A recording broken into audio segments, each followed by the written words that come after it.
जय हो उन दीनानाथ कृपा के सागर भगवान श्री कृष्ण की। स्वागत है आप सभी प्रिय दर्शकों का spiritual and natural technical world की सत्य घटनाओं से बनी हुई सच्ची कहानियों में। प्रिय भाई बहनों, श्रीमद् भगवद गीता में प्रभु ने कहा है कि इस चराचर जगत में उनकी दो प्रकार की शक्तियां कार्यरत हैं, एक परा और एक अपरा। पराशक्तियों में समस्त प्रकार के जीव आते हैं और अपराशक्तियों में समस्त प्रकार के भौतिक पदार्थ जैसे पृथ्वी, जल, वायु, अग्नि, आकाश ये सब आते हैं। और उन्होंने यह भी कहा है कि प्रत्येक भौतिक वस्तु का या जीव का अस्तित्व तभी तक है जब तक उसमें उनका अंश विद्यमान है। इसका एक अद्भुत दृष्टांत है भक्त प्रहलाद के द्वारा उस खंबे में भगवान का निवास बताया जाना और उससे फिर नरसिंह भगवान का प्रकट हो जाना।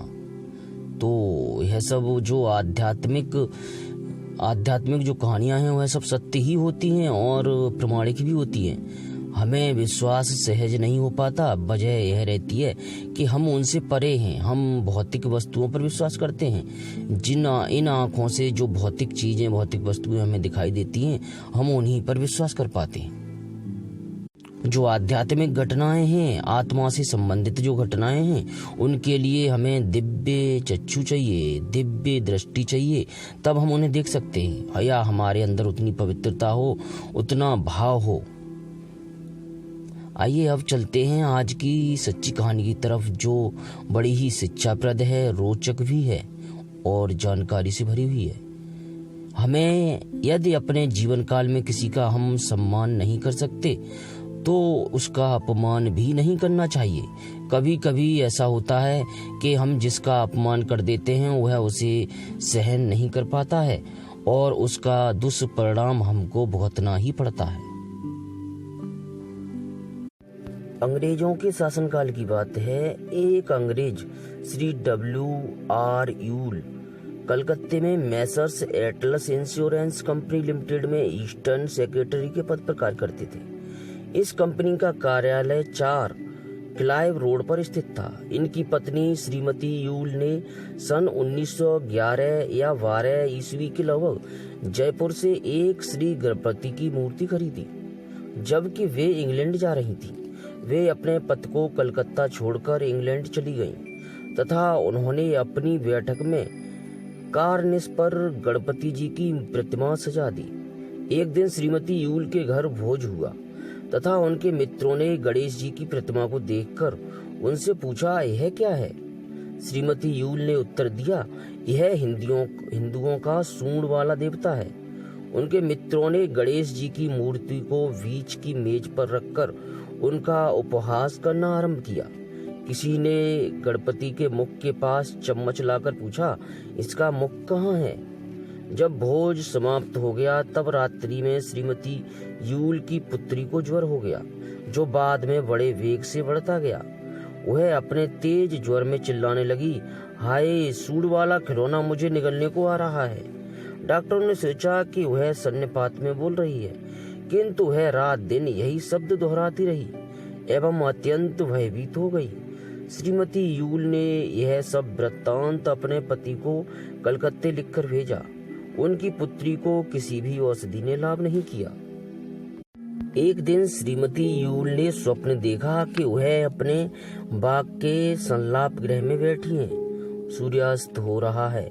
अचानक उन्हें प्रतीत हुआ कि एक घुंघराले बाल और मसाल सी जलती हुई आंखों वाला पुरुष हाथ में भाला लिए वृषभ पर सवार बढ़ते हुए अंधकार से उन्हीं की ओर आ रहा है एवं कह रहा है, मेरे पुत्र सूंड वाले देवता को तत्काल भारत भेज, अन्यथा मैं तुम्हारे सारे परिवार का नाश कर दूंगा।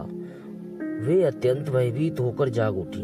दूसरे दिन प्रातः ही उन्होंने उस खिलौने का पार्सल बनाकर पहली डाक से ही अपने पतिदेव के पास भारत भेज दिया। श्री यूल साहब को पार्सल मिला और उन्होंने श्री गणेश जी की प्रतिमा को कंपनी के कार्यालय में रख दिया। कार्यालय में श्री गणेश जी 3 दिन तक रहे, पर उन 3 दिनों तक कार्यालय में सिद्ध गणेश के दर्शनार्थ कलकत्ते के नर नारियों की भीड़ लगती रही।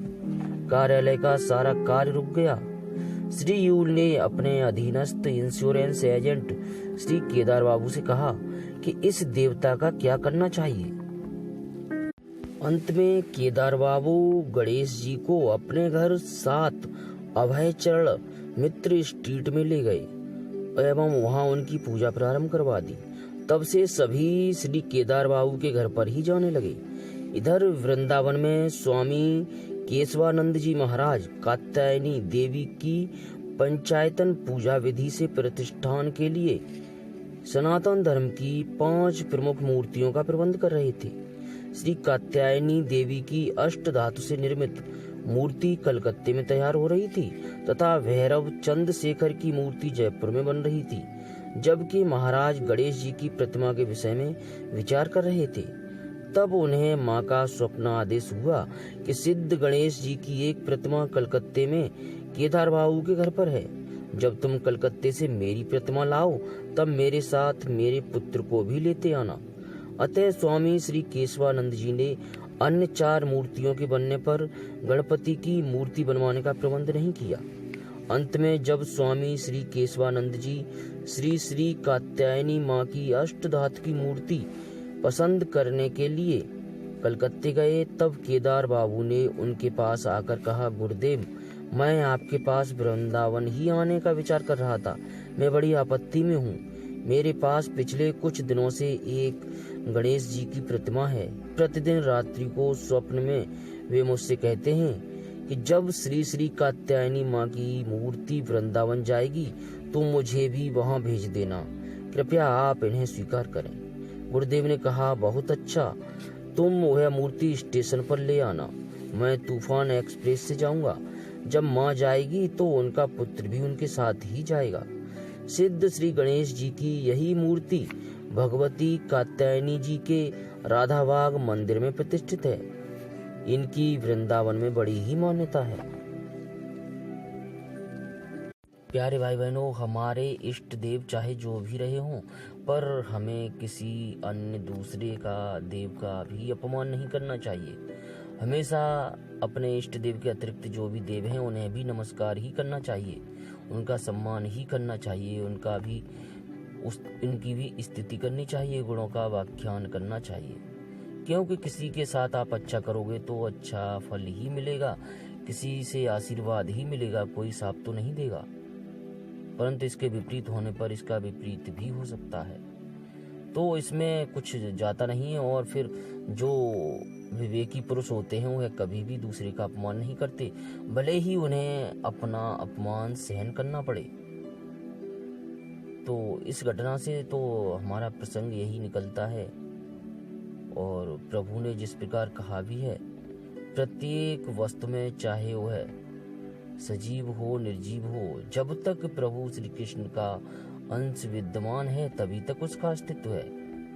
प्रत्येक कण कण में उनका अंश विद्यमान है, इसलिए यही सोच करके यही सम्मान किया जाए।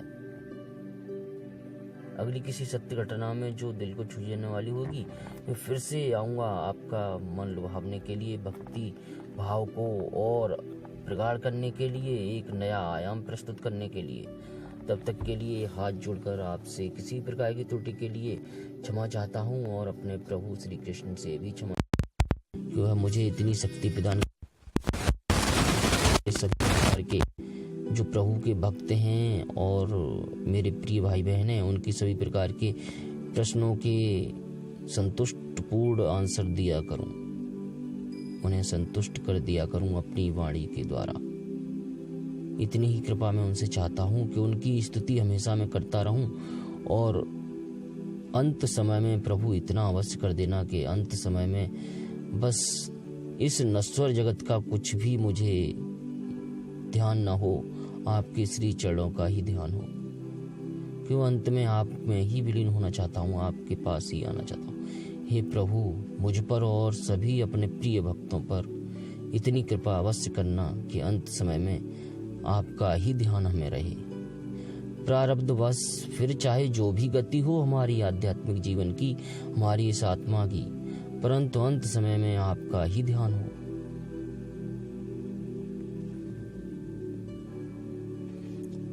हरे कृष्ण कृष्ण कृष्ण हरे हरे, हरे राम राम राम हरे हरे, हरे राम राम राम हरे हरे, हरे कृष्ण कृष्ण कृष्ण हरे हरे।